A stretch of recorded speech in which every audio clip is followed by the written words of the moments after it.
Hammaga salom do'stlar, shaxmat olimi kanaliga xush kelibsiz. Demak, bugun yana bir qiziqarli partiya ko'ramiz do'stlar. Qaysi ma'noda? Misol uchun qaranglar, bugun ko'radigan partiyamizda hozir nimasi qiziq va qaysi taraflama bizga ham foyda bo'lishi mumkin ham, shu bilan birgalikda albatta zavq olishimiz kerak.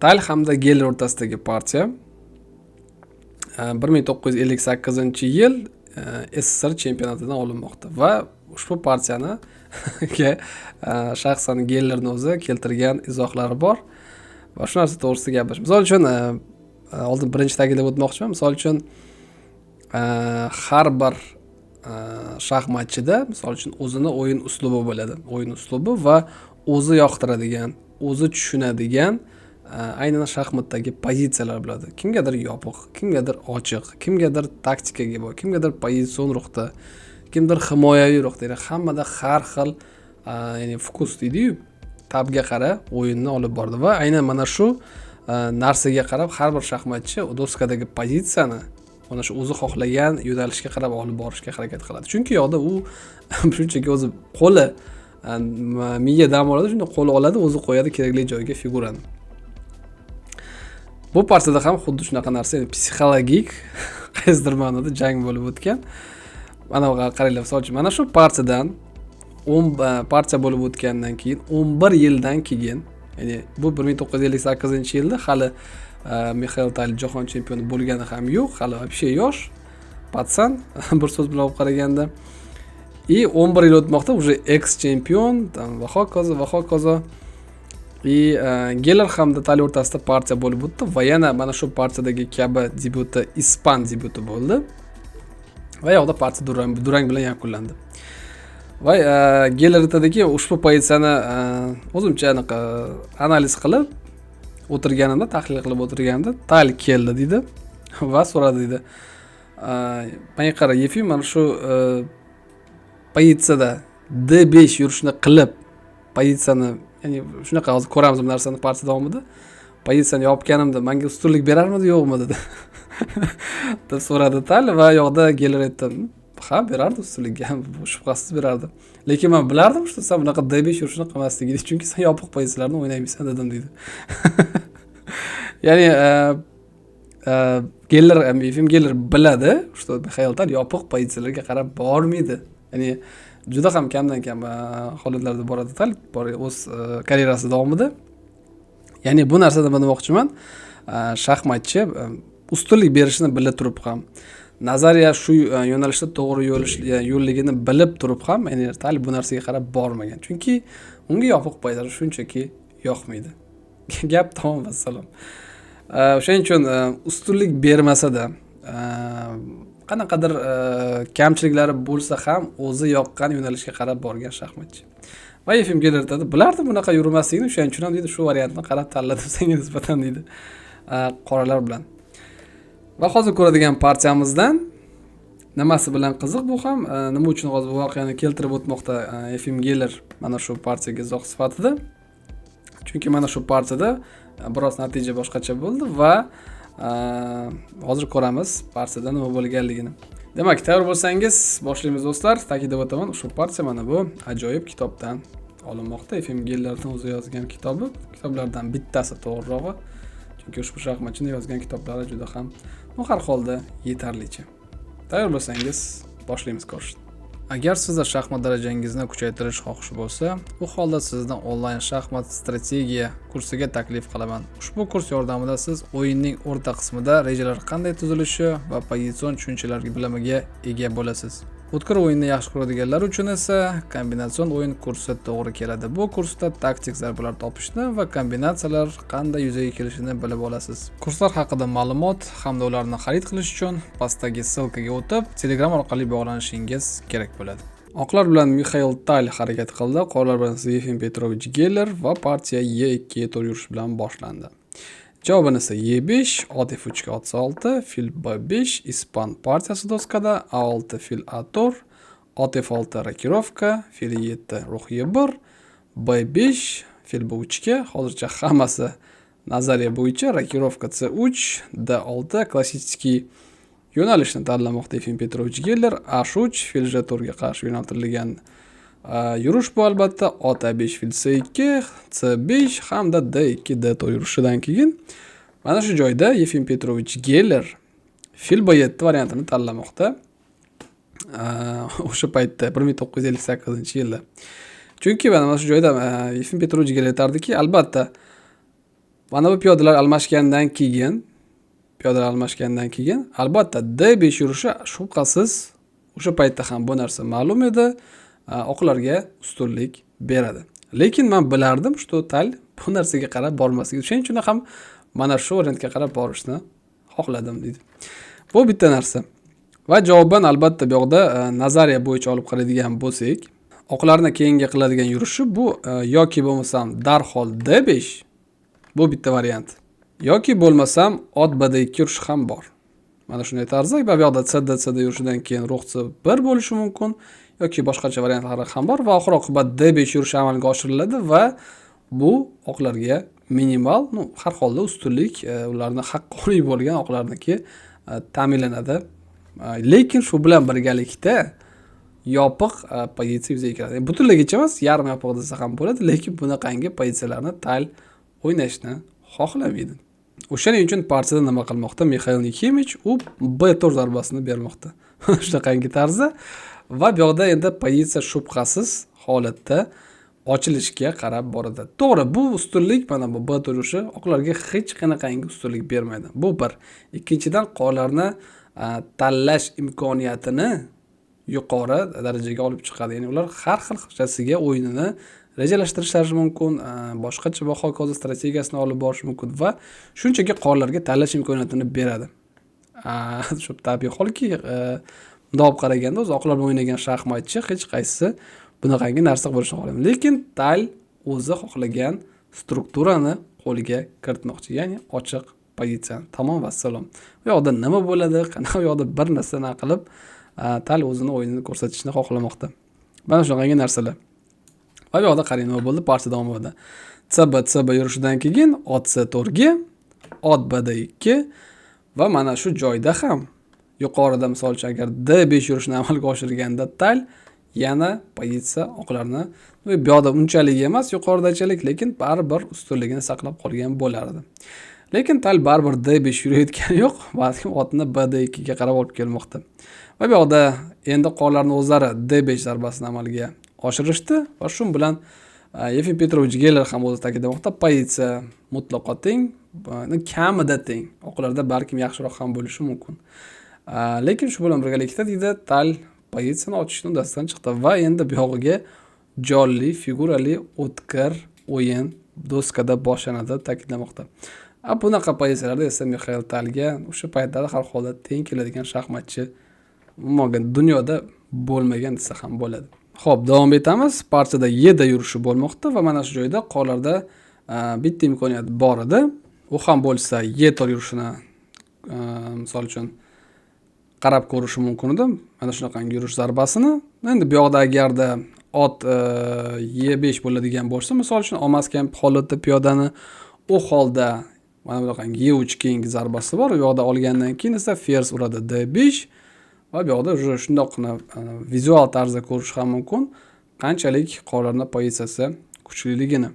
Yoki bo'lmasam ikkinchi variant u ham bo'lsa piyodani olish, lekin bu ham oqlarga hech qanaqangi yaxshi narsa olib kelmaydi, chunki bu yoqda almashish bo'ladi va javoban F5 zarbasidan keyin fil qochish kerak yoki bo'lmasam qarama-qarshi zarba berish kerak. Yoki qochadi yoki qarama-qarshi zarba. Agarda qarama-qarshi zarba beradigan bo'lsa, u holda javoban Fy, javoban esa yana Dy, fers uradi Y7, ot Y5 bo'lishi mumkin. U holda esa fers uradi B turishdan keyin material mutlaqo teng, lekin qanchalik kuchliligini ko'rmoqdamiz ushbu otni, filni dahshatli kuchga egaligini va keyinchalik Y3 zarbasidan keyin F liniyasi ham ochiqligini ta'kidlab o'tishim kerak va bularning hammasi mana shu faktorlar shubhasiz qonlarning foydasiga rol o'ynaydi. Partiyada esa bunaqangi narsa bo'lgani yo'q, balkim javoban Yefim Geller ham Y-da yurishi bilan javob berdi. Ot uradi C4, BC, fers uradi D4. Mana qaranglar do'stlar, hozir pozitsiya ochilganligini ko'rmoqdamiz va doskada hozir rosta kamiga ya'ni ruschasiga qilib aytganda igra xod na xod deyiladi. Ya'ni o'yin yurishga yurish. Ya'ni bu yoqda hech qanaqangi reja, hech qanaqangi bir strategiya, bu yerda hech narsa yo'q. Faqat raqib yurish qiladi va siz ham o'sha yurishni javoban yurish qilishingiz kerak. Yoki pozitsiyangizni yaxshi qiladigan yoki hech bo'lmaganda pozitsiyani buzmaydigan yurish qilish kerak. Ya'ni bu yerda shunchaki qo'lni o'zi olib joyiga qo'yish kerak figurani va bo'ldi. Hech qanaqangi narsa bu yoqda o'tmaydi. Bunaqangi pozitsiyalar, sen ham ta'kidlayman, tal uchun juda ham qulay, u yoqtiradigan, u sevadigan, u tushunadigan pozitsiyalar do'stlar. Lekin nazariy jihatdan qaraydigan bo'lsak, qollarda hattoki biroz yaxshiroq ham bo'lishi mumkin. Lekin talga bunda ahamiyati yo'q. Endi aytadiki, FM Geller bu yoqda yoki D5 da olish mumkin. Piyodani qaytarib yutib olib, biroz xotirjamroq nisbatan bo'lgan davom ettirish yoki bo'lmasam B4 da, ya'ni chaqiriqni qabul qilishim kerak edi dedi. Va men ham anoylarda shaxmatchidan emasman, o'shaning uchun mana bu chaqiruvni qabul qilishga qaror qildim dedi.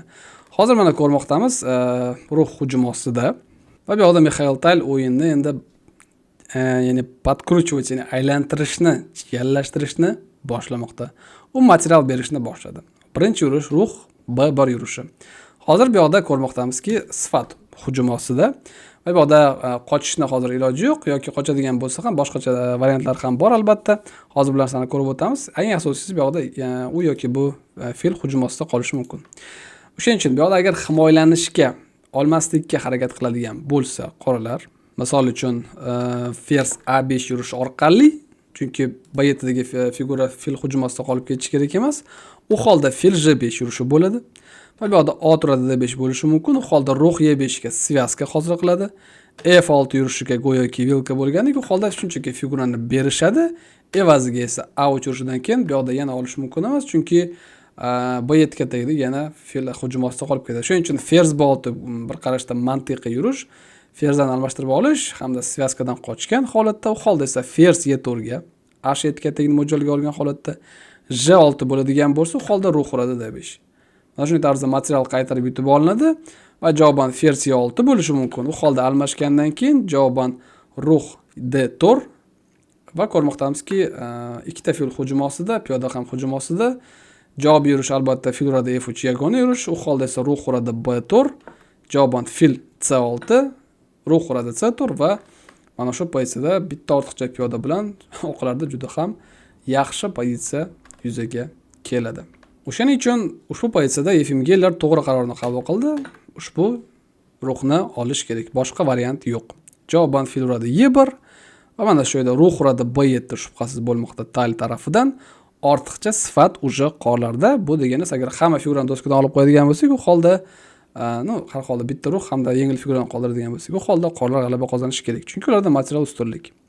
Lekin hozir mana yana bir ta'kidlamoqdaman, oqlarni figurasi shunaqangi katta kuchga, shunaqangi ya'ni aktivni, ya'ni juda ham faollashib ketadiki, bu mana bu materialni qiymatini tenglikka olib keladi. Mana shu narsalarni Tal o'yin davomida amalga oshirmoqda. Xo'p, endi bu pozitsiyada ko'rmoqdamizki, fil hujum ostida otni, shuning uchun yo ushbu figurani olib qochish kerak yoki bo'lmasam boshqacha yo'l bilan borish kerak. Qanday o'ynash kerak edi? Bu yoqda eng to'g'ri yurish fil A5 yurishi. Shunday tarzda olib qochgan holatda va bu yoqda ham bir nechta variantlar bor, oqlar tarafidan bo'lishi mumkin bo'lgan.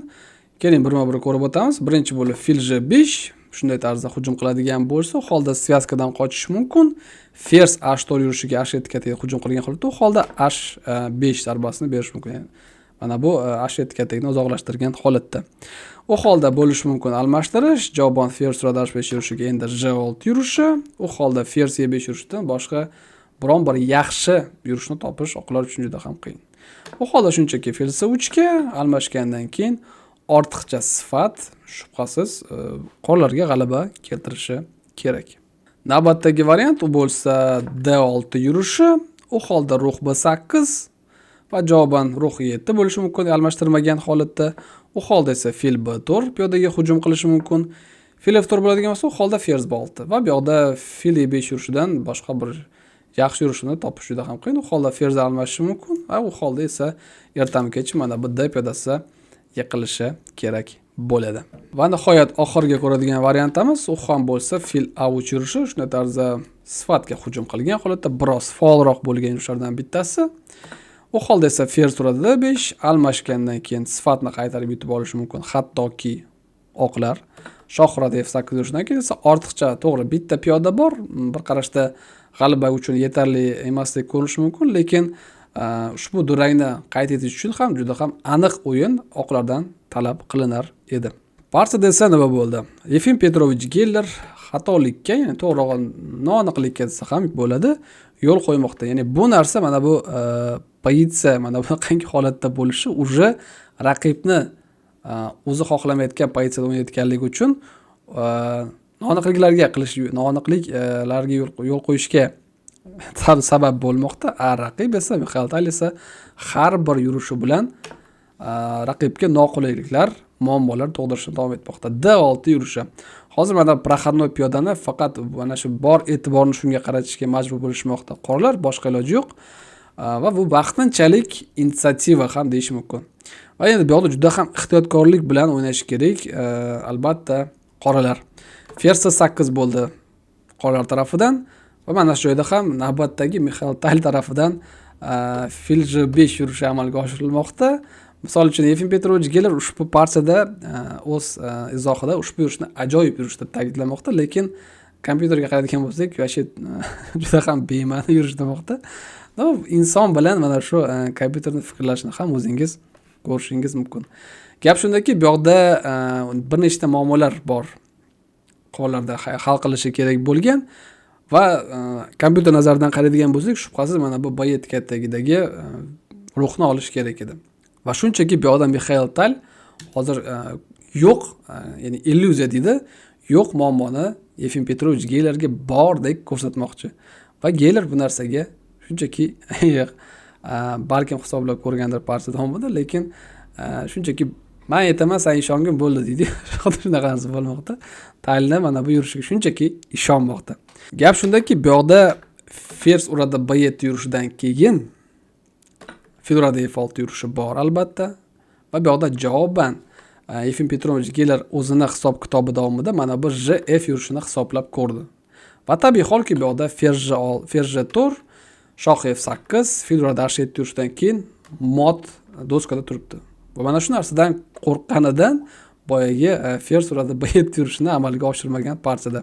Agar biroz yaxshiroq qaraganda Yefim Petrovich Geller u holda balkim ruh E6 yurishini ko'rgan bo'lardi. Va bu yoqda G7 katayda olishdan hech qanday ma'no yo'q, chunki ruh keladi tempni yo'qotmagan holatda G6 katayiga, yoqda filga hujum, ot hujum ostida hammasi barbod bo'lib, shuning uchun olish mumkin emas. E5 kataga qochishdan boshqa hech narsa yo'q edi Mixail Talda. Fers A7 yurishidan keyin esa fersni ham biron bir yaxshi joyga qochish, H4 katagidan biron bir yaxshi katag topish juda ham qiyin. Va bu yoqda mod xavfi yuzaga kelmoqda. Uni mod emas, har holda katta xavflar, shuning uchun himoyalanish kerak. U holda D7 bo'lishi mumkin. Otga hujum, filga hujum qilgan holatda, ham piyodani o'tib ketishini mo'ljallagan holatda, u holda esa shunchaki bu filni berish ham mumkin, chunki baribir yo'q bo'ladigan fil har holda bitta piyodaga bo'lsa ham qimmatroqqa berish maqsadida. U holda almashtirish mumkin va javoban F2 dagi piyodaga mana shunaqangi almashtirish operatsiyasi yuzaga kelgandan keyin ko'rmoqdamizki, ortiqcha sifat saqlanib qolardi, qo'shimchasiga piyoda qolardi va hech qanaqangi bu yoqda na hujum bor, na biron bir katta xavf bor qorlarga. Va shunchaki material ustunligini amalga oshirsa bo'lar edi. Ammo lekin partiyada Yefim Petrovich Geller ushbu yurishga shunchaki mayli Tal, men senga ishondim degandek boshqa variantga qarab bo'lmoqda. U ruh E2 yurishini tanlamoqda. Bu esa endi yuqoridagi Talni blef, ya'ni aldovga shubhasiz yordam bermoqda. Fil hujum ostida go'yoki qarama-qarshi hujum qilgandek ko'rinishi mumkin, lekin bu yoqda javoban ruh C7 yurishi topilmoqda endi. Oqlarda fers hujum ostida olib qochish kerak. Fers E6 yurishidan keyin esa ot uradi E1, ruh uradi E1, shoh H2 va mana shu joyda ruh D8 yurishi. Va mana shu joyda Yefim Geller o'zi ta'kidlamoqda, umuman olganda pozitsiyamni shu joyda ham yomon baholamayotgan edim. Pozitsiya ortiqcha sifat qo'llarda men saqlab qoldim. Hozir mana bu D pedasini hal qilib olsam, u holda mana bu ortiqcha o'zimni materialimni realizatsiya qilishim mumkin va shu bilan o'yin taqdiri hal bo'ladi. Lekin ta'kidlab o'tishim kerak, hali oqlarning figurasida juda ham faol joyda bo'lganligi uchun har bir figurasi mana shu narsa oqlarni hal qilish kerak bo'lgan bir nechta muammolari hali ham bor edi deydi. Lekin bu hal qilsa bo'ladigan narsalar edi. Gap eng qiziqarli narsa mana shu so'zda edi. Xo'p, o'yinni ko'rishda davom etamiz. Ushbu pozitsiyada Tagliafico default yurishni amalga oshirdi va Yevgeniy Petrovich Geller yana o'zini so'zlarini keltirmoqda ushbu joyda. Chunki bu partiyani hal qiluvchi nuqtasi do'stlar. Mana shu bir nechta yurish davomida yumshoq qilib aytganda Mixail Talin sarguzashtli yurishlarini deydi. Yumshoq qilib aytganda men shunchaki jazolashga o'zimni majbur deb hisobladim deydi. Bunaqangi shaxmat o'ynash mumkin emas. Mumkin emas bunaqa o'ynash. Bu narsa jazolanish kerak edi deydi. Va bu narsani o'zim majbur deb hisobladim. Lekin mana shu xayollarim davomida, qanaqadir ba'zi bir jahllarim davomida elementar taktik yurishni ko'zdan qochirdim deydi. Mana shunaqa narsa. Gap nima to'g'risida ketmoqda. Albatta ushbu pozitsiyada fers ura defaulti bilan javob berish kerak edi qoralar va shunda hammasi ularda joyida bo'lardi. Almashtirish mumkin edi, to'g'ri. D7 yurishidan keyin shoh F8, fil uradi H7 va ruh 7 yurishidan keyin D piyodasi yiqiladi. Evaziga yana bu yoqda A2 yoki F2 piyodasi ham bittasi yiqiladi. To'g'ri, misol uchun durangni saqlab qolish imkoniyatlari bor bo'lishi mumkin oqlarda, lekin buni ham albatta o'yin davomida juda ham kuchli, aniq yurishlar davomida isbotlashiga to'g'ri kelar edi. Yevgeniy Petrovich esa nima qildi? U J-F yurishini amalga oshirmoqda partiyada va bu juda ham qo'pol xatolik. Gap nimada? Yevgeniy Petrovich Geller ruh 7 yurishidan keyin partiyada esa xuddi shunaqangi yurish bo'ldi. Bitta yurishni ko'zdan qochirmoqda. U o'ylagan narsasi fers uradi 7 yurishidan keyin javoban olish mumkin emas, chunki javoban fers ham D4 katagida hujum olishsa qolib ketadi. Lekin orada bo'lishi mumkin bo'lgan fers J4 shoh yurishini ko'zdan qochirmoqda. Va shu bilan fers bilan yopilish mumkin emas. Fers hujum ostida shohni olib qochish kerak. Bu holda esa fers doskada yutib olinadi va javoban olish bo'lganidan keyin yoki olish bo'lmagan taqdirda ham ortiqcha yetarlicha bo'lgan material bilan oqlar bu yoqda g'alaba qozonishadi. Mana shu joyda Yevgeniy Geller o'zi ta'kidlaydi. Bu narsalarni ko'rdim deydi va qanaqadir shok holatiga tushdim deydi. Qanaqa qilib bu narsani ko'zdan qochirishim mumkin degan deydi. Mana bu elementar bo'lgan har holda grossmeysterlar uchun fer J4 orada bo'lishi mumkin bo'lgan yurishni deydi. Va shu bilan o'zim bilmagan holatda inersiya davomida bir nechta yurishlarni amalga oshirdim deydi. Va shu bilan mag'lubiyatimni tan oldim deydi. Orada bunaqangi yurishlar bo'ldi. Bularning esa endi ahamiyati yo'q. Yevgeniy Geller nimadirlar qilishga harakat qildi. Va oxir-oqibat mana shu 33-yurishga kelganda o'z mag'lubiyatini va nihoyat tan olmoqda. Mana shunaqangi partiya do'stlar, qaysidir ma'noda qiziqarli, ajoyib va psixologik taraflari ham bor. Va eng qiziq tarafi mana shunaqangi shaxmatchilarning o'yin uslubi bor. Hamma insonda bor bu narsa, shaxmat o'ynaydigan va hamma o'zi xohlaydigan tarafga qarab o'yinni olib borishga harakat qiladi. Va mana shu hozir ko'rmoqdamiz. Bu yuqori darajadagi o'yin, ayniqsa o'yinlarda ham, shaxmatchilarda ham bu narsa har holda oldingi paytda ayniqsa bu narsa yaqqol ko'zga tashlangan. Hozir esa kompyuter bor, tushunarli va hamma kompyuter analizi bo'yicha yurishga majbur, lekin baribir u yoqda ham hozirgi paytda ham shaxmatchi o'zi xohlagan yo'nalishga qarab debyut tayyorgarliklarini tayyorlashi mumkin. O'shaning uchun do'stlar, siz ham sizga beradigan maslahatim o'zingiz xohlaydigan pozitsiyaga qarab o'yinni olib borishga harakat qiling. Mana sizlar bilan xayrlashaman. Kelasi videoda ko'rishguncha do'stlar, xayr, salomat bo'ling.